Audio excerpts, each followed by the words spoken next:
Every day. Mary Jane Watson. Oh boy. Aunt May? Are you okay? Nah, bro, she's dead. Let me just start off by saying that this video is coming for love of Spider-Man 2, not hate.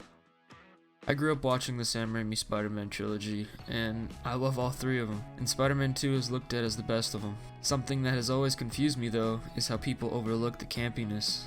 And I'm talking about the campiness of Spider-Man 2 specifically. I just rewatched Spider-Man 2 the other day, and I pretty much laughed the entire time. Don't get me wrong, the serious parts and tones of the movies work really well, but the campiness is what makes it for me. It's what has all the charm. I mean, come on, fucking pizza time? It's gold. Pizza time. No. Pizza time. No. He deserved it, didn't he? Can't you understand? It's also so fitting for 2004. It really shows how goofy everyone was, and some of the humor is so bad that it's actually good.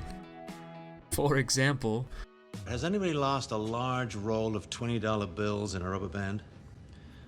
Because we found the rubber band. It's a terrible joke. But thank you for coming. also, this guy right here, you see this guy? He's building the goddamn sun.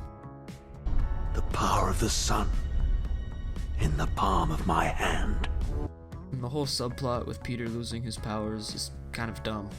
I mean, I love it, but it's dumb. And why? Well, mainly because Peter sees MJ with a better looking dude, so his powers stop working. What? Are you serious? Why is this happening to me? Hey, I still love it though, come on now. The whole raindrops keep falling on my head sequence, you can't tell me that's not memorable.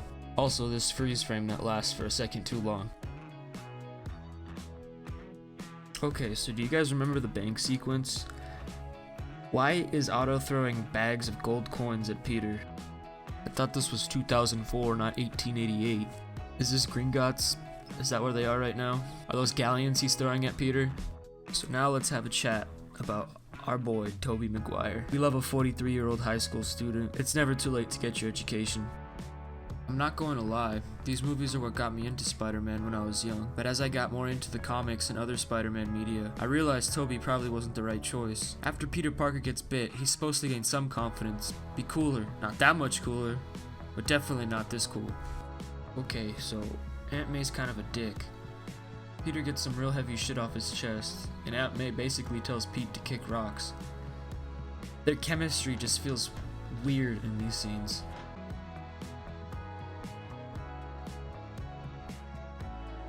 Now let's talk about Harry. Good old James Franco Harry. Good night, Bernard. Bernard? I always wondered if it was supposed to be Bernard or Bernard. Regardless, Harry's just a pussy. I'm convinced that James Franco stopped caring after the first film. That precious tritium. But I need more of it this time. Lord Tritium, are you crazy? Are you out of your mind? I've seen a lot of people say that this scene where Peter saves a little girl from the burning building is pointless. I strongly disagree. It shows that even without his powers, Peter Parker's still a hero. He's just a good dude that's willing to help other people. Also, shout out to Peter and his pansexual pride he's got going on in his room. We love a woke king. So Aunt May knows that this fool's Spider-Man. Honestly, who doesn't in this movie? They just don't flat out tell him, you know? Which is kind of an element of these movies that I actually like. You know that whole scandal where Jake Gyllenhaal was going to be Spider-Man since Tobey was being a pussy? I would have loved to seen it. He's got that perfect, nerdy, but still kind of cool vibe going on. Dentist's worst nightmare.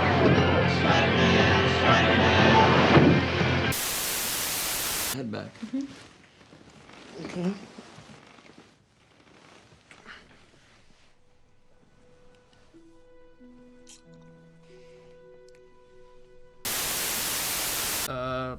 I think MJ just totally used that dude as a Spidey kiss fantasy. That's messed up, man. That poor dude, who I just remembered is J. Jonah Jameson's son. Kinda weird, shoehorned in, but I can look past it. Kiss me. Kiss my tiny little lips. Okay, so I know this is 2004 and I'm being really critical of this, but watching this in 2019, I got mad Mr. Electric vibes here, dude. Come on, just look at that. Look at that.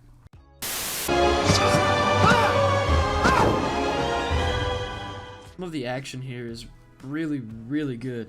The whole train sequence is the best part of this movie. It's so good that it makes everything bad in this movie forgivable. I mean, the score alone gives me chills.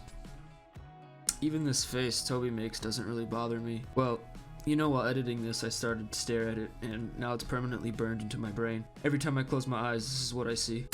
He's just a kid.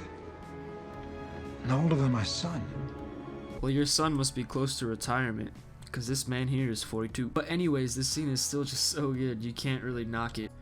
I mean, regardless of all these cheesy, campy moments, this is still one of the best Spider-Man movies and probably best superhero movies of all time. All of the camp is what makes me come back and watch this movie over and over again. And it just takes me back to when I was like maybe 7, 8 years old, and I would go to the movies and watch these new Spider-Man movies. And being that age, not even realizing how cheesy and corny they were, just being amazed the whole time.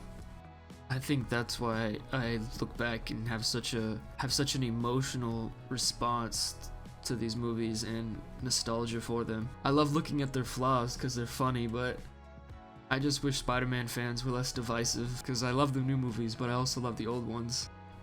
And I think it's hard for people to not judge the new movies so hard because of their emotional attachment to the older ones.